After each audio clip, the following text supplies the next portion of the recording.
Scams have increased in recent years. How can you prevent yourself from becoming a victim of a vehicle that's been clocked or cloned, doesn't even exist, or is just a pile of rubbish? Scam vehicles are all over the internet, and there's a lot of things which you can do to ensure that your dream van doesn't turn into an absolute nightmare. I've seen several notices of vehicles stolen recently, and speaking to insurers, which I speak to on a daily basis, this certainly does seem to be an increasing trend.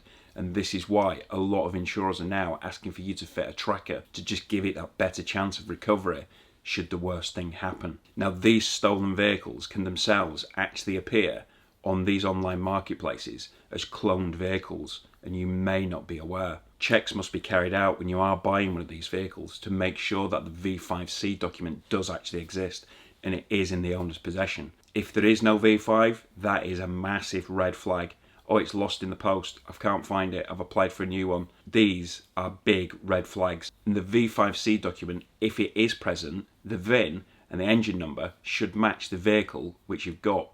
So make sure that you check that all these numbers tally up. But stick with me, I've got some more on this coming up shortly. Another problem is a clocked vehicle. Now, you might think that this is a thing of the past, where people used to get the drills and put them on reverse and wind those clocks back.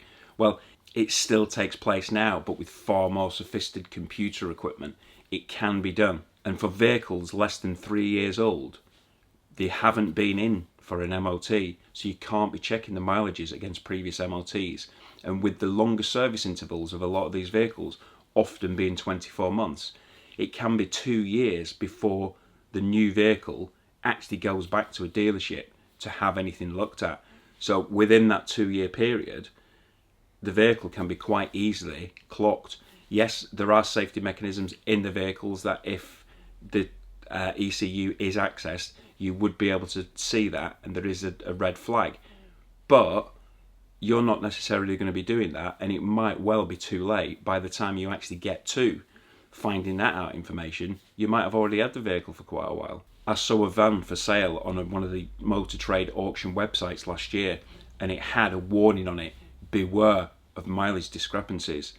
I watched this vehicle go through the auction and I saw what the actual price was it went for. 2 weeks later, I was looking on Auto Trader and I recognised the registration number. It was the exact same vehicle that was being sold at trade.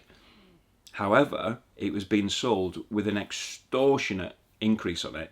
There was a lot of profit in that vehicle, and there was no mention whatsoever about any possible mileage discrepancy.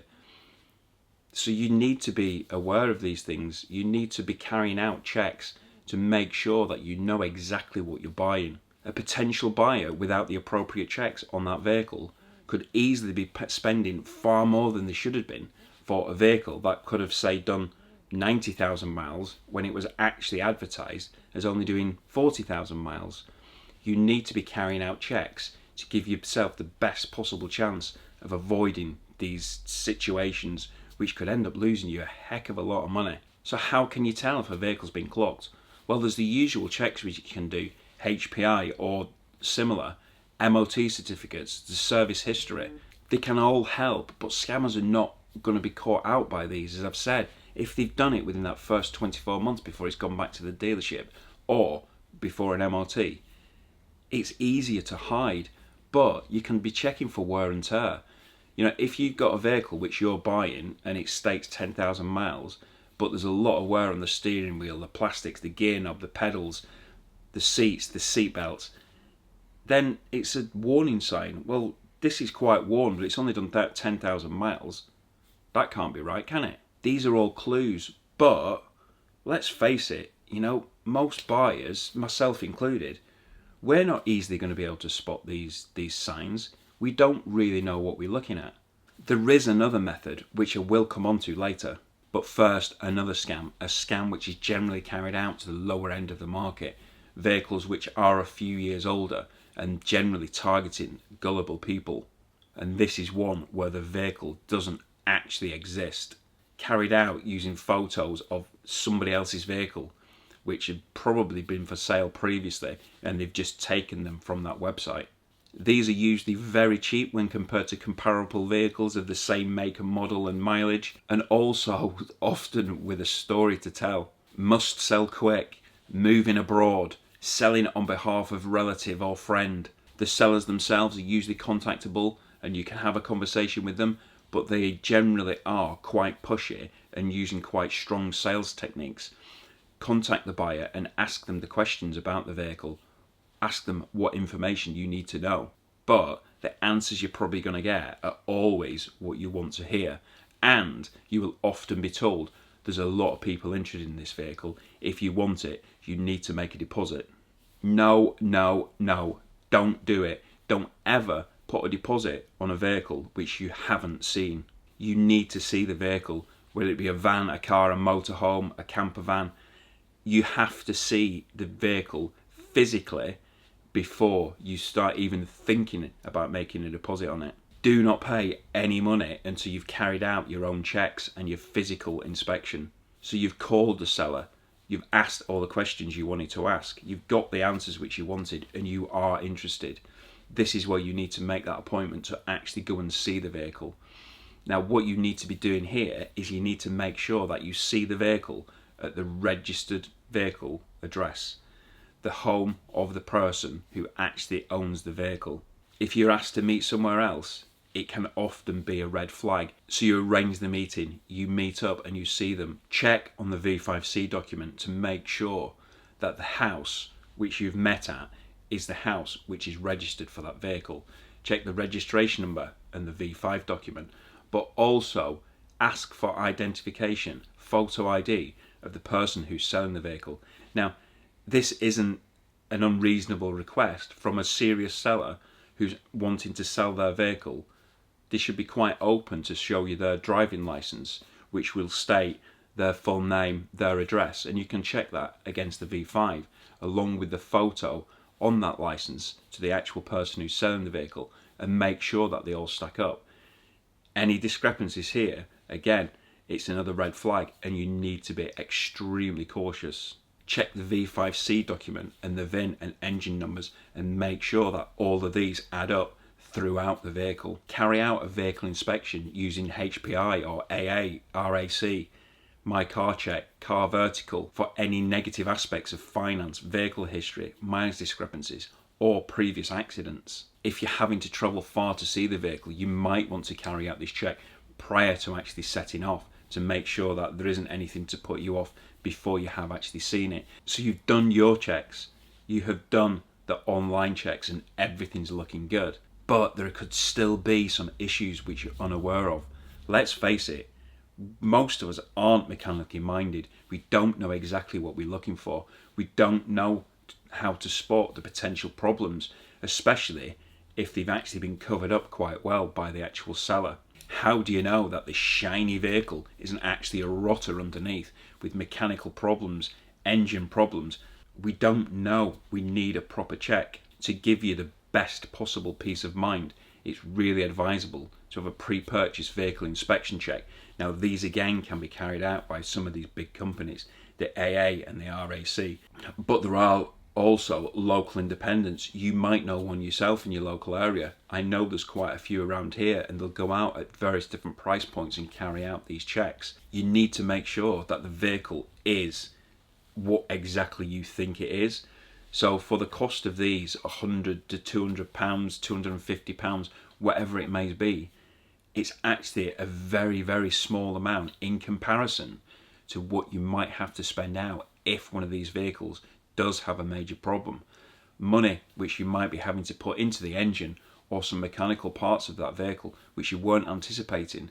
Money which you could have actually put into your campervan conversion, having that nice new pop top. You don't want to be spending money on things you weren't expecting. There still could be problems, don't get me wrong. It's not cast iron guarantee that once you've driven 1,000 miles it's not going to blow up. These things happen, but to give yourself the best possible chance, instructing an independent engineer to check it over for you really will give you that best chance of avoiding these big problems. The wear and tear, which I mentioned before, which we might not be aware of. Yes, we might be able to see a little bit of rubbing on a steering wheel or the gear knob or something like that. But these mechanical engineers will be underneath the vehicle. They'll be looking in the engine bay. They'll be looking for wear on parts, which we wouldn't have a clue what we were looking for. They may well be able to spot actually this vehicle has been clocked. This vehicle has done more miles than it actually states on those dials. They will plug it in and do various different checks which they can carry out there, and possibly flags could be raised there. Things which we can't do. It can be done at a relatively low price. Highly recommend it being carried out.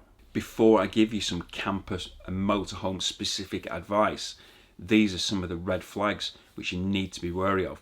If you see any of these, if any of these occur, then you really need to think twice about what you're looking at and potentially just walking away immediately. An advert which doesn't give you the registration number, and upon request they're still not giving it you, big red flag. They're selling on behalf of somebody else. Now this could be a genuine reason, but it does raise questions. The vehicle you want to see is not available at present. Being asked to deal with somebody else, a third party or a transport company, shipping company, a pressure sale, asking for a deposit before you've even seen the vehicle, don't do it. The V5C is not available, it's been lost, you're waiting for a replacement. VIN, engine number, not matching others on the vehicle. There could be some genuine reasons for this. There's been an engine replacement. Get the documentation to prove that. Asking to meet somewhere other than the registered address. HPI checked and it comes up with warnings. And when you ask for a pre-purchase vehicle inspection and the seller is pushing back, there could well be a problem which they don't want you to find out. A price of the vehicle which is very low. It's too good to be true? Probably is. This information relates to all types of vehicles, but what about specifically motorhome and campervans? Is the conversion safe? Has the electrics been installed correctly? Has the gas been safety checked? Is it fitted correctly and in a safe manner? And is the damp present? Speak to the engineer when you're arranging your pre-vehicle inspection. See if these aspects are things which they can also include. I know the local ones to me, they will do this type of thing, and they will check with a qualified engineer to make sure that these aspects of vehicle sales are exactly what they should be. I know someone who recently purchased a motorhome from up country, and in a relatively short space of time they had a major problem with water and had to spend thousands of pounds actually getting this problem rectified themselves. And how about buying a camper van with a family of mice inside which have been chewing the wires? It's not ideal. Electrics, dodgy conversions which could be causing fires, dodgy insulation which could be holding moisture and just causing more problems down the road. There are lots of things to be looking out for, and some of these engineers can help you with these problems in identifying them. If you want to hear my thoughts on the current market value of camper vans, and where I do touch on some of these high spec vans which are not very high spec at all, do have a look at this video here. Thanks for watching. Take care. I hope to see you soon.